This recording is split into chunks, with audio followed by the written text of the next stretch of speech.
Todo plenitud en Cristo. Sermón predicado la mañana del domingo 26 de febrero de 1871 por Charles Haddon Spurgeon en el Tabernáculo Metropolitano, Newington, Londres. Por cuanto agradó al Padre que en él habitase toda la plenitud. Colosenses capítulo 1 y versículo 19. El predicador no enfrenta ninguna dificultad esta mañana en cuanto al objetivo práctico al cual debe apuntar en su discurso. Cada tema debe ser considerado con un objetivo y cada discurso debe tener un propósito espiritual definido. En caso contrario, no estaríamos predicando, sino que estaríamos jugando a predicar.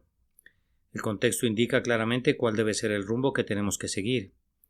Lean las palabras que preceden inmediatamente al texto y encontrarán que se declara que nuestro Señor Jesús debe tener la preeminencia en todas las cosas. Mediante este texto queremos rendir honor y gloria al siempre bendito Redentor y entronizarlo en el asiento más elevado en nuestros corazones. Oh, que todos nosotros tuviéramos el ánimo de adorarlo y que le diéramos a Él la preeminencia en nuestros pensamientos por sobre todas las cosas o personas en el cielo o en la tierra. Bienaventurado es aquel que puede hacer o pensar lo máximo para honrar a un Señor como es nuestro Emmanuel. El versículo que sigue al texto nos muestra cómo podemos promover mejor la gloria de Cristo, puesto que como Él vino a este mundo para reconciliar consigo todas las cosas, así las que están en los cielos como las que están en la tierra, le glorificaremos de la mejor manera aceptando su grandioso designio de misericordia, al buscar llevar a los pecadores a un estado de reconciliación con Dios. Estamos dándole la preeminencia al grandioso reconciliador. En esta ocasión nuestro evangelio será el evangelio de la reconciliación, que la palabra reconciliadora convenza a muchas personas mediante el poder del Espíritu de Cristo, de tal manera que cientos de almas a partir de este día y en adelante glorifiquen al grandioso embajador que ha establecido la paz por la sangre de su cruz. El texto es un abismo grande y no podemos explorarlo, pero nos deslizaremos gozosamente sobre su superficie si el Espíritu Santo nos proporciona un viento favorable. Aquí encontramos abundantes provisiones que exceden en mucho a las de Salomón, aunque a la vista de aquella regia profusión la reina de Saba se quedó asombrada y declaró que ni aún se le había dicho la mitad.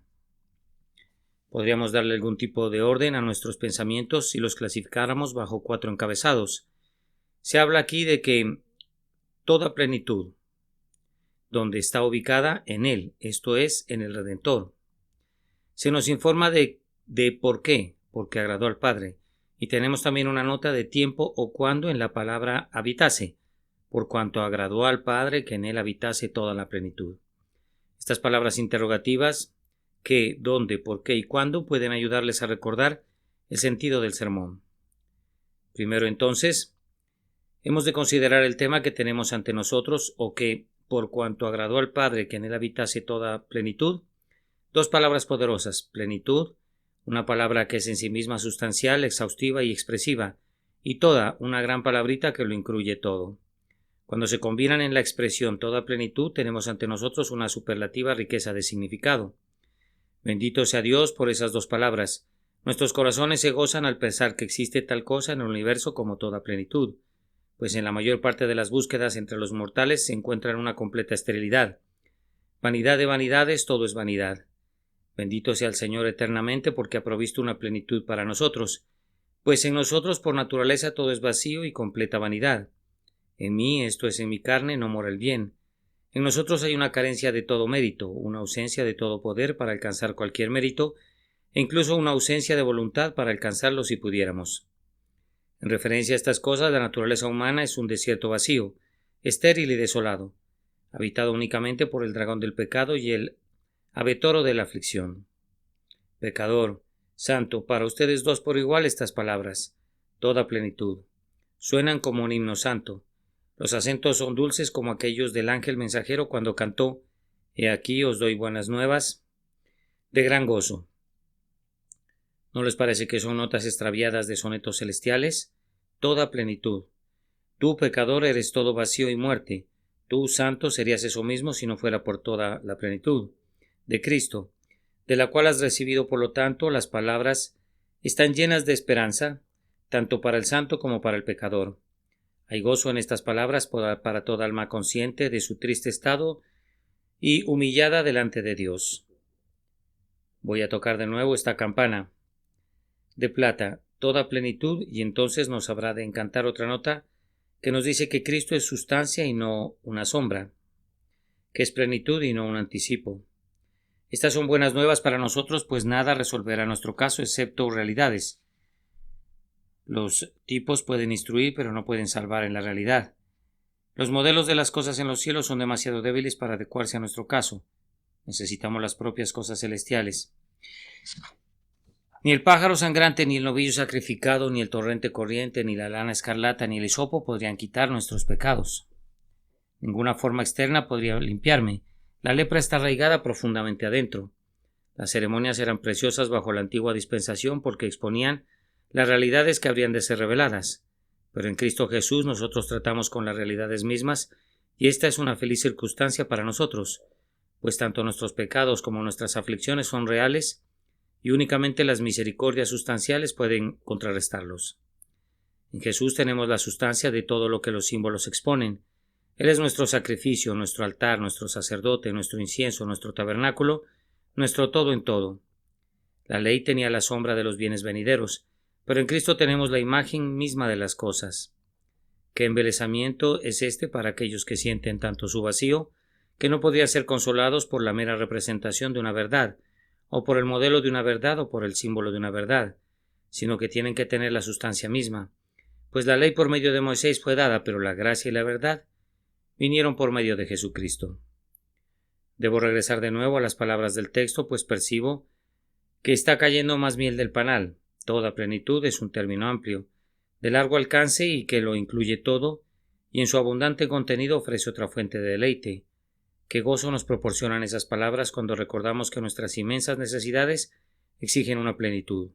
Sí, toda plenitud, para poder ser provistas. Una pequeña ayuda no nos serviría de nada, pues estamos completamente sin fuerzas. Una medida limitada de misericordia solo serviría de escarnio para nuestra miseria. Un escaso grado de gracia no será nunca suficiente para llevarnos al cielo. Manchados como estamos de pecado, asediados de peligros, anegados en debilidades, asaltados por tentaciones, molestados por aflicciones y acarreando todo el tiempo con nosotros este cuerpo de muerte, pero puesto que se trata de toda plenitud, será adecuada para nosotros. Aquí tenemos exactamente lo que nuestro desesperado estado exige para su recuperación. Si el Salvador solo hubiera extendido su dedo para ayudar a nuestros esfuerzos, o si solo hubiera extendido su mano para llevar a cabo una porción de la obra de la salvación, dejándonos que la completáramos nosotros, nuestra alma habría morado para siempre en tinieblas. En estas palabras, toda plenitud, oímos el eco de su clamor de muerte: consumado es. No tenemos que traer nada, sino que encontramos todo en él. Sí, toda plenitud en él. Hemos de tomar simplemente de su plenitud gracia sobre gracia. No se nos pide que contribuyamos, ni se requiere de nosotros que solventemos las deficiencias, pues no hay deficiencias de solventar. Todo, absolutamente todo, recae en Cristo. Todo lo que necesitáremos entre este lugar y el cielo, todo lo que pudiéramos necesitar entre las puertas del infierno, donde yacíamos en nuestra sangre, y las puertas del cielo, donde encontraremos admisión, está atesorado para nosotros en el Señor Cristo Jesús. Grandioso Dios, los tesoros de tu amor son minas eternas, profundas como nuestras impotentes miserias, e ilimitadas como nuestros pecados. ¿Acaso no dije bien que las dos palabras que tenemos ante nosotros son un noble himno? Les ruego que permitan que se alojen en sus almas durante muchos días. Serán huéspedes bienvenidos. Permitan que estas dos hojuelas hechas con miel se queden bajo su lengua. Dejen que sacien sus almas, pues son pan celestial. Entre más lamenten su vacío, más dulces serán estas palabras. Entre más sientan que tienen que hacer retiros abundantes del banco del cielo, más se regocijarán al comprobar que sus giros no disminuirán nunca la reserva ilimitada, pues todavía retendrá el nombre y la cualidad de toda plenitud. La expresión usada aquí denota que hay en Jesucristo la plenitud de la deidad, como está escrito: en él habita corporalmente toda la plenitud de la deidad. Cuando Juan vio al Hijo del Hombre en Patmos, las señales de la deidad estaban sobre él. Su cabeza y sus cabellos eran blancos como blanca lana. Allí estaba su eternidad. Sus ojos como llama de fuego. Allí estaba su omnisciencia. De su boca salía una espada aguda de 2 filos. Aquí estaba la omnipotencia de su palabra y su rostro era como el sol cuando resplandece en su fuerza. Aquí estaba su gloria infinita e inalcanzable. Él es el alfa y la omega, el principio y el fin, el primero y el último. Por esta razón nada es demasiado difícil para él. Poder, sabiduría, verdad, inmutabilidad y todos los demás atributos de Dios están en él y constituyen una plenitud inconcebible e inextinguible. El intelecto más desarrollado sería necesariamente incapaz de entender la plenitud personal de Cristo como Dios.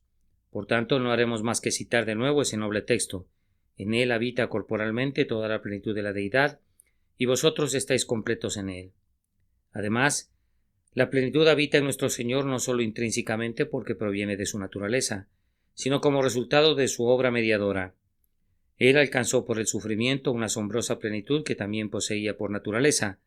Él llevó sobre sus hombros el peso de nuestro pecado. Él expió por su muerte nuestra culpa y ahora tiene con el Padre un mérito infinito, inconcebible, una plenitud de merecimiento. El Padre ha atesorado en Cristo Jesús como en un depósito a ser usado por todo su pueblo, su amor eterno y su gracia ilimitada para que lo recibamos a través de Cristo Jesús y le glorifiquemos por ello. Todo poder ha sido entregado en sus manos, y la vida y la luz y la gracia están enteramente a su disposición. El que abre y ninguno cierra, y cierra y ninguno abre. Tomó dones para los hombres, sí, también para los rebeldes.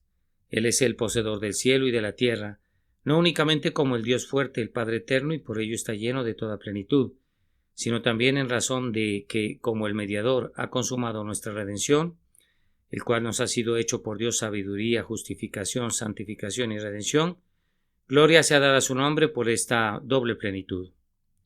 Den nuevamente un giro al pensamiento y recuerden que en Cristo habita toda plenitud para con Dios y para con los hombres. Toda plenitud para con Dios me refiero a todo lo que Dios requiere del hombre, todo lo que contenta y deleita la mente eterna de tal manera que una vez más con complacencia Él puede mirar a su criatura y declararla buena en gran manera. El Señor buscó uvas en su viña, pero solo produjo uvas silvestres. Pero ahora en Cristo Jesús el grandioso labrador contempla la verdadera viña que produce mucho fruto. El Creador requería obediencia y contempla en Cristo Jesús al siervo que no ha fallado nunca en el cumplimiento de la voluntad del Señor. La justicia requería que la ley fuese guardada, y he aquí el fin de la ley es Cristo para justicia a todo aquel que cree. Viendo que nosotros habíamos quebrantado la ley, la justicia exigía que soportáramos el justo castigo y Jesús lo soportó hasta el límite, pues inclinó su cabeza a la muerte y muerte de cruz. Cuando Dios hizo al hombre poco menor que los ángeles y sopló en su nariz el aliento de vida, haciéndolo así inmortal, tenía el derecho de esperar un servicio singular proveniente de una criatura tan favorecida, un servicio perfecto, gozoso, continuo, y nuestro Salvador ha prestado al Padre eso que le contenta perfectamente, pues clama: «Este es mi Hijo amado, en quien tengo complacencia». Dios es más glorificado en la persona de su Hijo de lo que habría sido glorificado por un mundo caído.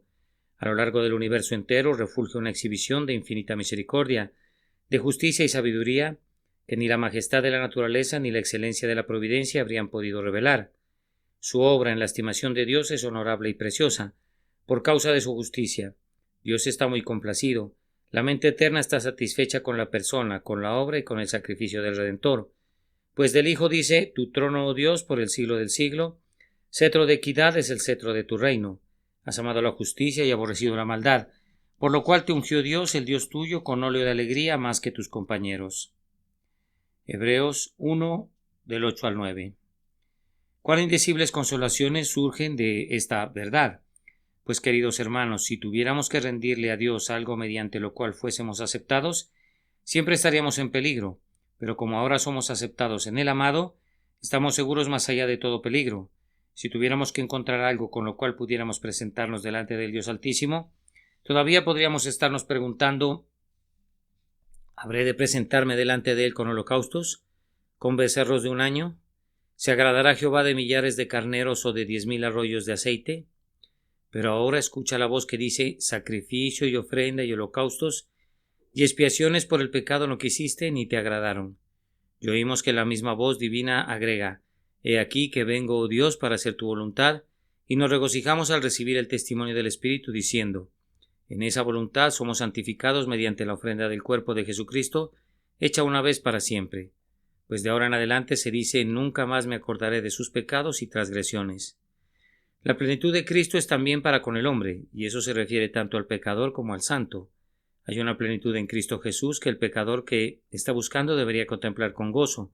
Pecador, ¿qué necesitas? Tú necesitas todas las cosas, pero Cristo lo es todo. Tú necesitas poder para creer en Él. Él da poder al desfallecido. Tú necesitas el arrepentimiento. Él fue exaltado en lo alto para dar arrepentimiento así como remisión de pecado. Tú necesitas un nuevo corazón. El pacto conlleva ese sentido. Y les daré un corazón y un espíritu nuevo pondré dentro de ellos. Tú necesitas perdón. Mira las heridas sangrantes, lávate y sé limpio. Tú necesitas sanar. Él es Yo soy Jehová tu sanador. Tú necesitas un vestido. Su justicia se convertirá en tu vestido. Tú necesitas ser preservado. Tú serás preservado en Él. Tú necesitas vida y Él ha dicho, despiértate tú que duermes, y levántate de los muertos y te alumbrará Cristo. Él ha venido para que tengamos vida. Tú necesitas, pero en verdad el catálogo sería demasiado largo si lo leyéramos de principio a fin en este momento. Pero puedes tener la seguridad de que aunque apilaras tus necesidades hasta que se alzasen como los Alpes delante de ti, el todo suficiente Salvador puede suplir todas tus necesidades, puedes cantar confiadamente, tú, oh Cristo, eres todo lo que necesito, y encuentro en ti más que todo eso. Esto es válido también para el santo, así como lo es para el pecador. Oh Hijo de Dios, tú eres salvo ahora, pero tus necesidades no quedan suprimidas por eso. ¿Acaso no son tan continuas como los latidos de tu corazón? Cuando dejamos de estar necesitados, hermanos míos, entre más vivos estemos más para Dios, estamos más conscientes de nuestras necesidades espirituales. Aquel que está ciego y desnudo se considera rico y que se ha enriquecido. Pero cuando la mente ha sido verdaderamente iluminada, entonces sentimos que somos completamente dependientes de la caridad de Dios. Debemos estar alegres entonces el aprender que no hay ninguna necesidad de nuestro espíritu que no sea abundante provista en toda la plenitud de Cristo. Tú buscas una plataforma más elevada de logros espirituales. Te propones vencer al pecado, deseas dar abundantes frutos para su gloria. Estás anhelando ser útil, estás ansioso por someter los corazones de los demás a Cristo. Contempla la gracia necesaria para todo ello. Contempla en la sagrada armería del Hijo de David, su hacha de combate y sus armas de guerra. En los depósitos de aquel que es más grande que Aarón, mira las vestimentas con las cuales has de cumplir tu sacerdocio, y en las heridas de Jesús contempla el poder con el cual puedes convertirte en un sacrificio vivo. Si quieres refulgir como un serafín y servir como un apóstol, contempla la gracia que te espera en Jesús. Si quieres ir de poder en poder y escalar las cumbres más elevadas de la santidad, contempla una gracia sobre otra, preparadas para ti. Si experimentas la estrechez, no la experimentarás en Cristo. Si hubiese algún límite para tus santos logros, ese límite estaría establecido por tú mismo. El propio Dios infinito se entregó a ti en la persona de su amado Hijo y te dice, todo es vuestro. Jehová es la porción de tu herencia y de tu copa. La infinitud es nuestra. Aquel que nos dio a su propio Hijo nos ha dado en este preciso acto todas las cosas. ¿Acaso no ha dicho, yo soy Jehová tu Dios que te hice subir de la tierra de Egipto? Abre tu boca y yo la llenaré. Permítame comentarles que esto es cierto no solo en referencia a los santos en la tierra, sino que es cierto también en cuanto a los santos en el cielo, pues toda la plenitud de la Iglesia triunfante está en Cristo, así como también la plenitud de la Iglesia militante. Incluso los santos que están en el cielo no son nada sin Él. El río puro de agua de vida del cual beben procede del trono de Dios y del Cordero. Él los ha hecho sacerdotes y reyes y ellos reinan en su poder. El Cordero es el templo del cielo. Apocalipsis 21:22. La luz del cielo. Apocalipsis 21:23. Su boda es el gozo del cielo. Apocalipsis 19:7. Y el cántico de Moisés, el siervo de Dios, y el cántico del Cordero es el cántico del cielo. Apocalipsis 15:3. Ni siquiera todas las arpas en lo alto podrían conformar un lugar celestial si Cristo no estuviera, pues Él es el cielo de los cielos y llena todo en todo. Agradó al Padre que toda la plenitud fuera atesorada en Cristo Jesús para todos los santos y los pecadores. Yo siento que mi texto me sobrecoge. Los hombres pueden navegar alrededor del mundo, pero ¿quién podría circunnavegar un tema tan vasto como este? Tan lejos como el este está del oeste, o más bien, como el este está del oeste. Así de amplio es su alcance de bendición. Los filósofos han medido los montes, han calculado las profundidades de mares, de estados y reyes.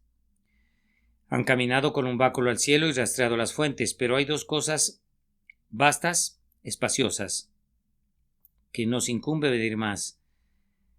Pero hay pocos que las sondean. Estas son la gracia y el amor. ¿Quién es aquel que sería capaz de expresar el significado de nuestro texto? Pues aquí tenemos toda plenitud, todo en plenitud y una plenitud en todo. Las palabras son tanto exclusivas como inclusivas. Niegan que haya una plenitud en cualquier otra parte, pues reclaman todo para Cristo. Dejan fuera a todos los demás. Agradó al Padre que en él habitase toda plenitud. No es en ustedes, pretendidos sucesores de los apóstoles, donde pudiera habitar cosa alguna que yo necesito. Puedo pasármela muy bien sin ustedes. Es más, yo no insultaría a mi Salvador negociando con ustedes, puesto que como toda plenitud habita en él, ¿qué podría haber en ustedes que yo pudiera requerir? Recurran a sus incautos que no conocen a Cristo, pero quienes poseen las sumas riquezas de la gracia de Cristo no se inclinan ante ustedes. Nosotros estamos completos en Cristo sin ustedes, oh jerarquía de obispos, y sin ustedes cónclave de cardenales, y sin ti, oh falible, infalible, inmunda, su santidad de Roma. Aquel que tiene todo en Cristo estaría loco en verdad si buscara algo más, o teniendo la plenitud ansiara el vacío. Este texto nos aparta de toda confianza en los hombres, sí, o incluso en los ángeles, haciéndonos ver que todo está atesorado en Jesucristo. Hermanos, si hay algo bueno en lo que es llamado catolicismo, o en el ritualismo, o en las modernas novedades filosóficas, que los fanáticos de esas religiones se queden con lo que encuentren ahí. Nosotros no los envidiaremos, pues no podríamos encontrar nada digno de obtenerse en sus formas de adoración o de creencia que sea diferente de lo que ya tenemos en la persona del todo suficiente Salvador. ¿Qué importa que sus velas brillen radiantemente, pues el sol mismo es nuestro? ¿Qué importa que sean sucesores de los apóstoles, pues nosotros seguimos al Cordero mismo donde quiera que va? ¿Qué importa que sean sumamente sabios, pues nosotros habitamos con la propia sabiduría encarnada? Déjenlos que vayan a sus cisternas, ya que nosotros nos atendremos a la fuente de agua viva. Pero en verdad, no hay ninguna luz en sus luminarias, lo único que hacen es incrementar la oscuridad. Son líderes ciegos de los ciegos, ponen sus vacíos resonantes en competencia con la plenitud de Jesús y predican otro evangelio, que no es otro. La imprecación del apóstol sea sobre ellos. Ellos agregan a las palabras de Dios y Él les añadirá sus plagas. A la vez que el texto es exclusivo, es también inclusivo. Encierra todo lo que todos los comprados con sangre requieren para el tiempo y para la eternidad. Es un arca que contiene todas las buenas cosas concebibles, sí, y muchas cosas que son todavía inconcebibles, pues en razón de nuestra debilidad no hemos concebido todavía la plenitud de Cristo. Él es capaz de dar abundantemente cosas que ustedes no han pedido todavía y en las que ni siquiera han pensado. Aunque ustedes llegaran a la consagración de los mártires, a la piedad de los apóstoles y a la pureza de los ángeles, todavía no habrían visto nunca ni habrían sido capaces de pensar en algo puro, amable y de buen nombre, que no estuviera atesorado ya en Cristo Jesús. Todos los ríos fluyen a este mar, pues de este mar provienen. Así como la atmósfera rodea toda la tierra y todas las cosas viven en ese mar de aire, así también todas las cosas buenas están contenidas en la bendita persona de nuestro amado Redentor. Unámonos para alabarle, exaltémosle con voz y corazón, y que los pecadores sean reconciliados con Dios por él. Si todas las cosas buenas que un pecador requiere para hacerlo aceptable para con Dios están en él, entonces el pecador debe venir de inmediato a través de ese mediador. Las dudas y los temores han de desvanecerse a la vista de la plenitud de la mediación. Jesús tiene que ser capaz de salvar al grado máximo, puesto que toda plenitud habita en él. Ven, pecador, ven y recíbelo. Cree en él y te encontrarás hecho perfecto en Cristo Jesús. En el instante en que un pecador cree y confía en su Dios crucificado, recibe de inmediato su perdón, la plena redención por medio de su sangre. Habiendo hablado así acerca de qué, ahora vamos a considerar dónde. Agradó al Padre que en él habitase toda plenitud. ¿Dónde más podría haber sido depositada toda plenitud? Se requería de una vasta capacidad para contener toda plenitud. Donde habita un ser con una naturaleza con la capacidad suficiente para incluir dentro de sí toda plenitud, de igual manera podríamos preguntar, ¿quién midió las aguas con el hueco de su mano y los cielos con su palmo? Con 3 dedos juntó el polvo de la tierra y pesó los montes con balanza y con pesas los collados. A él únicamente le pertenece contener toda plenitud, pues tiene que ser igual con Dios el infinito. Cuán apto era el Hijo del Altísimo, que con él estaba yo ordenándolo todo, para convertirse en el grandioso depósito de todos los tesoros de sabiduría y conocimiento y gracia y salvación. Además se necesitaba no únicamente capacidad para contener sino inmutabilidad para retener la plenitud, pues el texto dice: agradó al Padre que en él habitase toda plenitud. Esto es, que residiese o permaneciese para siempre. Ahora, si algún tipo de plenitud pudiese ser puesta en nosotros, mutables criaturas por causa de nuestra fragilidad, comprobaríamos que las cisternas rotas no pueden contener al agua. El Redentor es Jesucristo, el mismo ayer y hoy y por los siglos. Por tanto, era conveniente que toda plenitud fuera colocada en él. El Hijo sí queda para siempre. Él es sacerdote para siempre según el orden de Melquisedec. Habiendo sido perfeccionado, vino a ser autor de eterna salvación para todos los que le obedecen. Será su nombre para siempre. Se perpetuará su nombre mientras dure el sol. Benditas serán en él todas las naciones. Lo llamarán bienaventurado. Tal vez el pensamiento más dulce es que toda plenitud está apropiadamente investida en Cristo Jesús, porque en él hay una idoneidad para distribuirla, de tal manera que la podemos obtener de él. ¿Cómo podríamos acudir a Dios mismo buscando la gracia, ya que nuestro Dios es fuego consumidor? Pero Jesucristo, siendo Dios, es también hombre como nosotros mismos, hombre verdadero, de un espíritu humildemente manso y por tanto fácilmente accesible. Quienes lo conocen se deleitan en la cercanía con él. ¿No es dulce acaso que toda plenitud esté atesorada en aquel que fue amigo de publicanos y pecadores, y que vino al mundo para buscar y para salvar lo que estaba perdido? El hombre que tomó al niño sobre su rodilla y dijo: dejad a los niños venir a mí. El hombre que fue tentado en todo según nuestra semejanza. El hombre que tocó a los enfermos. Es más, que tomó nuestras enfermedades. El hombre que entregó sus manos a los clavos y su corazón a la lanza. Ese bendito hombre en cuya señal de los clavos su discípulo Tomás metió su dedo y en cuyo costado metió su mano, es él, el Dios encarnado, en quien habita toda plenitud. Vengan entonces y reciban de él, ustedes que son los más débiles, los más insignificantes y los más pecadores de los hombres. Ven de inmediato, oh pecador, y no temas. ¿Por qué tienes miedo de venir y de contarle todo tu caso? Él no pronunciará tu condenación, ni con fruncidos ceños te alejará de su rostro. ¿Le temerás a Emmanuel?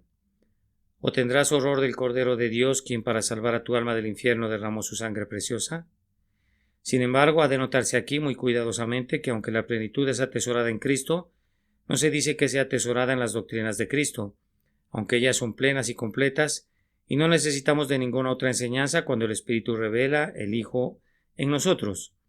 Tampoco se dice que sea atesorada en los mandatos de Cristo, aunque son ampliamente suficientes para nuestra guía, pero se dice: agradó al Padre que en él, en su persona, habitase toda plenitud. En él, como Dios encarnado, habita corporalmente toda la plenitud de la deidad, no como un mito, un sueño, un pensamiento, una ficción, sino como una personalidad real y viva. Tenemos que aferrarnos a eso.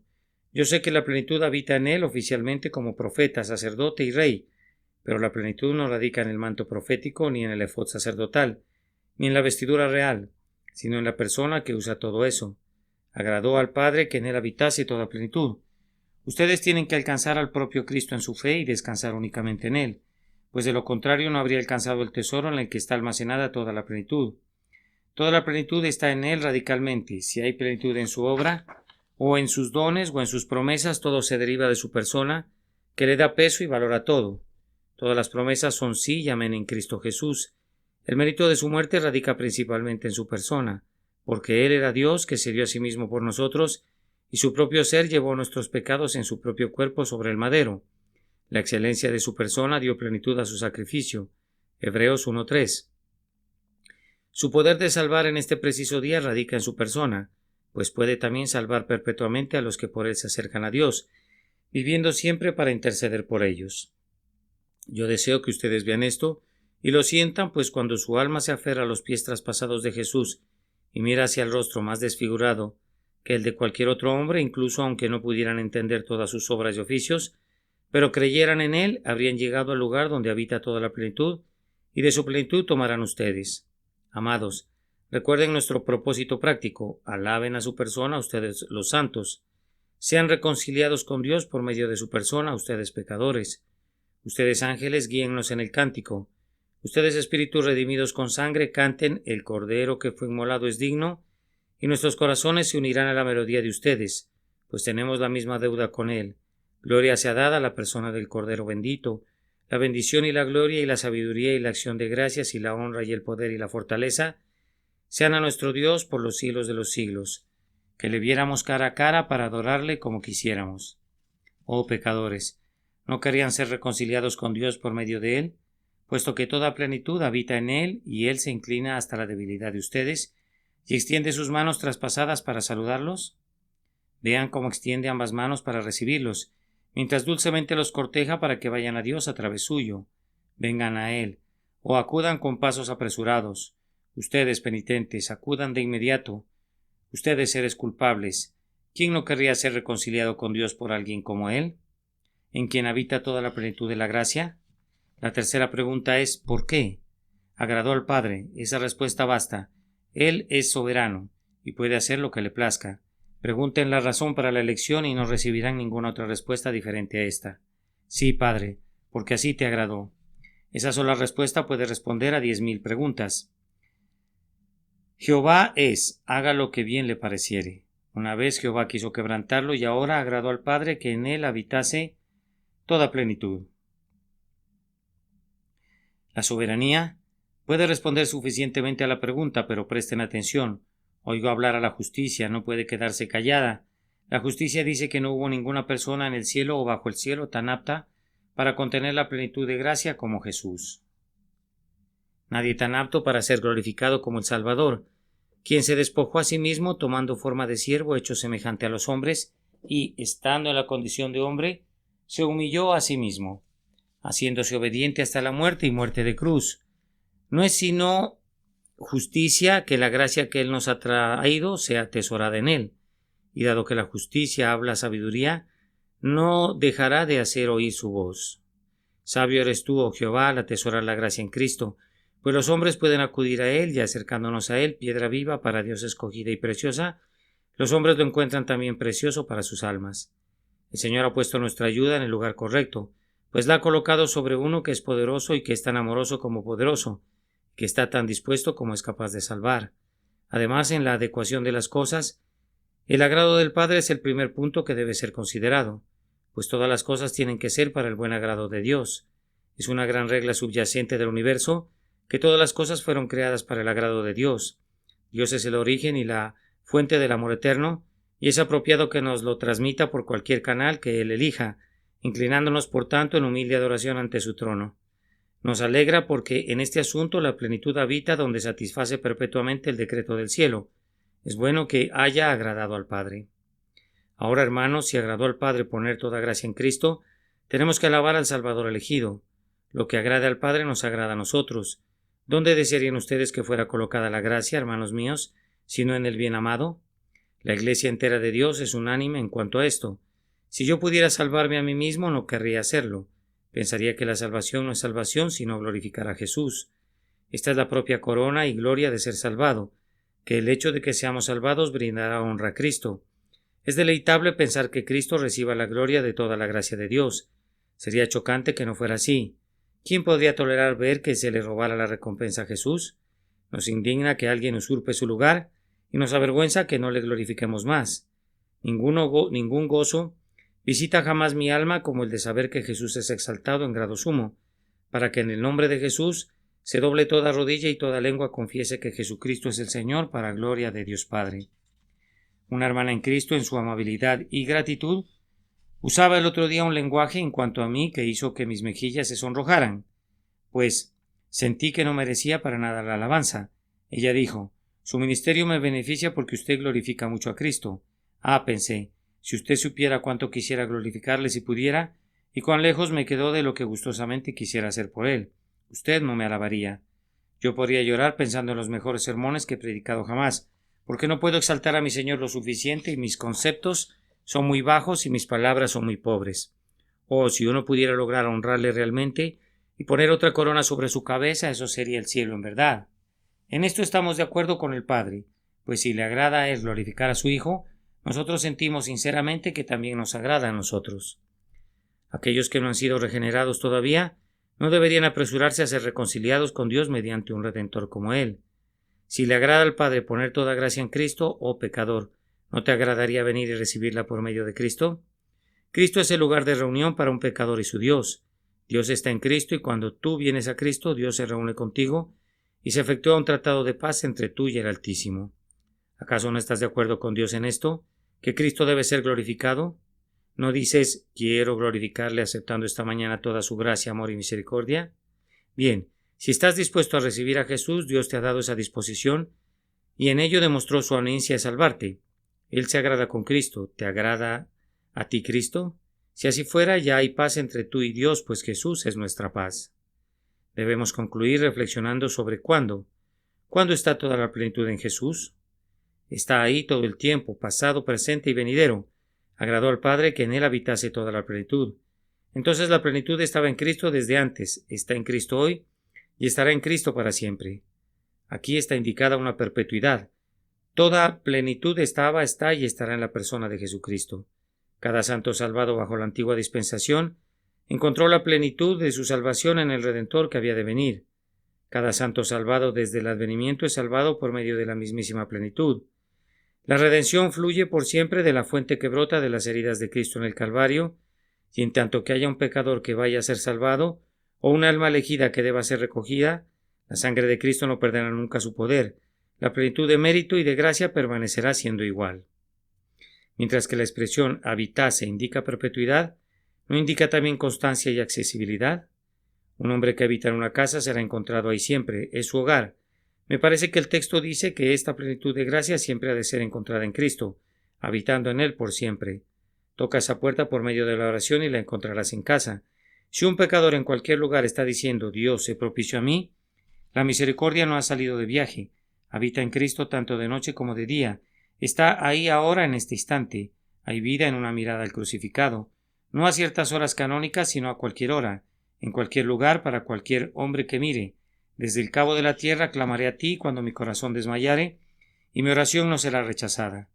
Hay plenitud de misericordia en Cristo, disponible en todo momento, en cualquier época, desde cualquier lugar. Agradó al Padre que toda plenitud habitase permanentemente en él, como en una casa cuya puerta nunca está cerrada. Sobre todo vemos aquí inmutabilidad.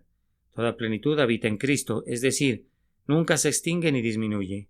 En el último día en que este mundo permanezca antes de ser entregado para ser devorado por el calor ardiente, se encontrará tanta plenitud en Cristo como en la hora cuando el primer pecador lo miró a él y fue aliviado. Oh pecador, el baño que limpia es tan eficaz para quitar las manchas hoy como lo fue cuando el ladrón agonizante se lavó allí. Oh tú pecador, que desesperas, hay tanta consolación en Cristo hoy como cuando Él le dijo a la mujer, tus pecados te son perdonados, ve en paz. Su gracia no ha disminuido. Él es hoy un Salvador tan grande como cuando Magdalena fue liberada de 7 demonios. Él ejercerá el mismo poder infinito para perdonar, para regenerar, para liberar, para santificar, para salvar almas perfectamente hasta que el tiempo no exista más. ¿No nos conducirá todo esto a alabar a Cristo? Puesto que toda la plenitud es permanente en Él. Nuestras alabanzas han de permanecer donde permanece la plenitud. Te alaben, oh Jehová, todas tus obras y tus santos te bendigan. Si ellos no cesaran nunca su alabanza, porque nunca decrecerá la intensidad de tu plenitud. Este es un tópico sobre el cual nosotros, los que amamos a Cristo, estamos todos de acuerdo. Podemos disputar acerca de doctrinas y tenemos diferentes puntos de vista sobre las ordenanzas, pero todos tenemos una visión concerniente a nuestro Señor Jesús.